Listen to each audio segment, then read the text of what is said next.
और चलिए ज्यादा जानकारी के साथ हमारे साथ जुड़ रहे सहयोगी अंजनी, उनका रुख कर लेते हैं। अंजनी, देखिए, आयुष्मान भारत योजना इसलिए ये योजना लॉन्च की गई ताकि वैसे गरीब परिवार जो आर्थिक रूप से सशक्त नहीं, जो गंभीर बीमारियों से जूझ रहे हैं, उनके पास इतने पैसे नहीं कि वो उन बीमारियों का इलाज करा सकें, उनसे अच्छे हो सके, इन सब के लिए ये योजना लॉन्च की गई। लेकिन इस योजना के नाम पर करोड़ों की देखिए कैसे बंदरबाट हुई है, किस तरह से घपलेबाजी की गई है, ये बहुत ही शर्मनाक है। और ऐसे अस्पतालों के नाम जो अस्पताल है भी नहीं, ऐसे नाम सामने आए हैं और फर्जी नाम पर इतने सारे केसेस सामने आ गए, करोड़ों के घोटाले कर दिए गए।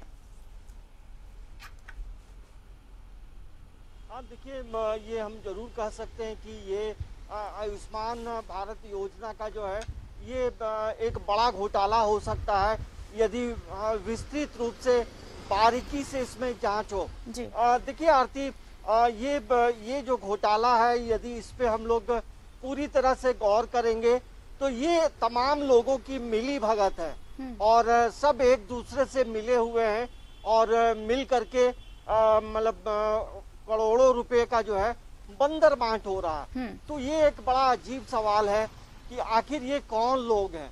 देखिए, इसमें तमाम वैसे लोग हैं जो इन चीजों के बारे में उन्हें पूरी जानकारी है, कैसे कहाँ पे क्या कराना है।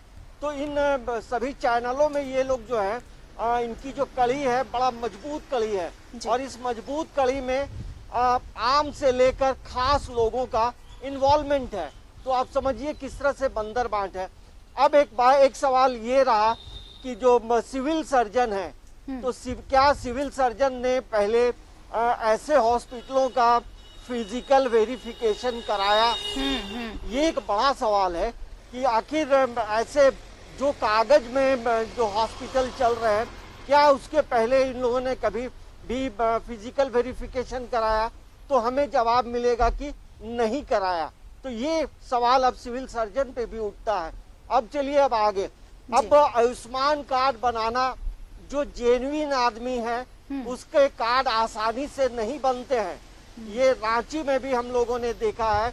तो जो नेक्सस, जो इस तरह का गलत काम कराने वाले जो लोग होते हैं, वो जब जब आयुष्मान कार्ड जब बनता है तो उस समय कई लोगों का कार्ड ये लोग बनाते हैं।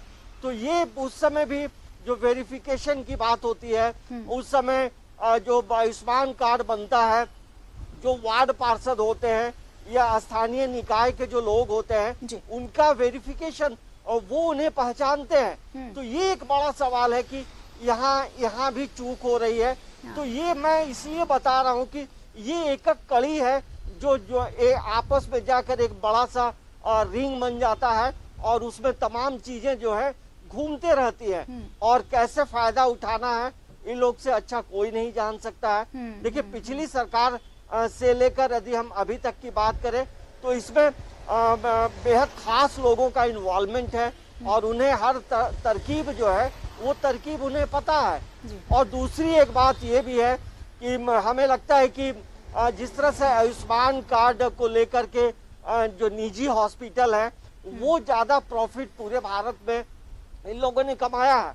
तो हमें लगता है कि अब सरकार का अब समय आ गया है तमाम जो हॉस्पिटल्स हैं वैसे हॉस्पिटल्स का वेरिफिकेशन कराना जरूरी है। देखिए, जब आयुष्मान कार्ड बनता है और जब ट्रीटमेंट का समय होता है तो हॉस्पिटल के लिस्ट उसमें होते हैं। आरती, आप जब वेबसाइट में जाएंगे तो किसी को कोई ऑपरेशन कराना है हर्निया का और वो रांची में है, तो रांची में कौन कौन हॉस्पिटल जो है हर्निया का ऑपरेशन करेगा और कहाँ आपको आयुष्मान कार्ड का लाभ मिलेगा, ये तमाम चीजें वेबसाइट में हमें दिखाई देता है। तो आखिर जब कागजों में ये चल रहा है तो ये वेबसाइट में कैसे आ गया है? तो ये बड़ा गंभीर मामला है। अंजनी, देखिए, ये बहुत सही चीज है कि ये जो करोड़ों का फर्जीवाड़ा हुआ, करोड़ों का घोटाला हुआ, अब इस चीज से समझिए कि बाकायदा उन हॉस्पिटल्स के नाम लिस्टेड हैं जहां पर इस योजना का लाभ लिया जा सकता है। इन सब के बावजूद कुछ ऐसे हॉस्पिटल के नाम आए हैं जिनका कोई अस्तित्व ही नहीं है। ना तो उसका फिजिकल वेरिफिकेशन कराया गया, ना ही ये तस्दीक की गई कि क्या वाकई ये लिस्ट में शामिल हैं जिन्हें इस अस्पतालों को इस योजना का लाभ दिया जाना है। अगर इस अस्पताल अस्पताल से मरीज आते हैं तो, लेकिन इन चीजों की वेरिफिकेशन के बगैर यहाँ पर इलाज के नाम पर करोड़ों के वारे न्यारे कर दिए गए। हाँ देखिए, इसमें सीधी सी बात यह है कि एक बड़ा नेटवर्क है और इसमें कई ऐसे लोग भी हैं भारतीय जो इलाज कराए भी नहीं है। इस तरह से शहनवाज भाई की जो रिपोर्ट हम लोग देख रहे थे कि उसमें ऐसे कई लोग हैं जो कि हॉस्पिटल में भर्ती भी नहीं हुए हैं और उन्हें पता भी नहीं है और उनके नाम पे जो है पैसे का जो है वो भुगतान भी हो गया है। तो ये आप समझ सकते हैं कि किस तरह का नेक्सस है। अब जरूरत ये है कि ऐसे लोगों पे लगाम लगाइए, ऐसे लोगों पे, क्योंकि देखिए जहाँ सरकार की जो योजना है कि गरीबों को इसका सीधा लाभ मिले, क्योंकि गरीब बड़े बड़े हॉस्पिटल में इलाज नहीं करा सकते। तो एक बड़ी विडम्बना है। और बीच में हम लोग देखिए कई मामले ऐसे भी आते हैं आरती कि रांची के कई निजी हॉस्पिटल में आयुष्मान कार्ड रहते हुए भी गरीबों का इलाज नहीं होता है, क्योंकि वो हॉस्पिटल उनके आयुष्मान के वेब लिस्ट में नाम रहने के बावजूद नहीं होता है। तो आप समझ सकते हैं कि किस तरह की परेशानियां होती है। लेकिन ये एक बड़ा नेटवर्क है। ये देखिए, इसके पहले दुमका में मामला आया, अब ये मामला गढ़वा में आया है, तो ये तो प्रकाश में आ रहा है, इसलिए हमें जानकारी हो रही है।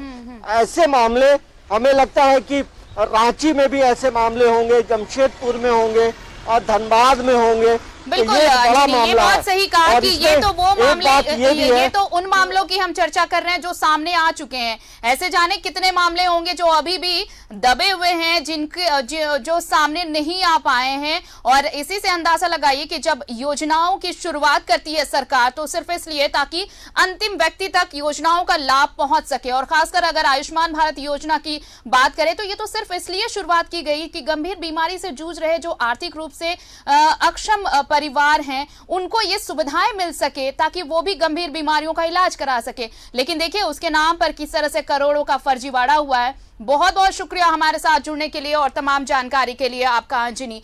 तो आयुष्मान भारत योजना के नाम पर जिस तरह करोड़ों का फर्जीवाड़ा हुआ है वो सबके सामने है। कुछ ऐसे हॉस्पिटल सामने आए जिनका कोई अस्तित्व ही नहीं है। कई नाम ऐसे जिन्हें इस योजना के तहत लाभ दिया गया, उन्हें कोई बीमारी नहीं थी, उन्होंने किसी अस्पताल में भर्ती भी नहीं हुए इलाज के लिए, लेकिन उन्हें इस योजना के तहत पैसों की भरपाई कर दी गई। तो ये सारा फर्जीवाड़ा ये बताता है कि सिर्फ योजनाओं की शुरुआत करना ही जरूरी नहीं, इसका इम्प्लीमेंटेशन किस तरह से हो रहा है, क्या इसकी मॉनिटरिंग हो रही है, क्या फिजिकल वेरिफिकेशन हो पा रहा है, इन सब चीजों की देखरेख भी, इन सब चीजों की मॉनिटरिंग भी बेहद जरूरी है।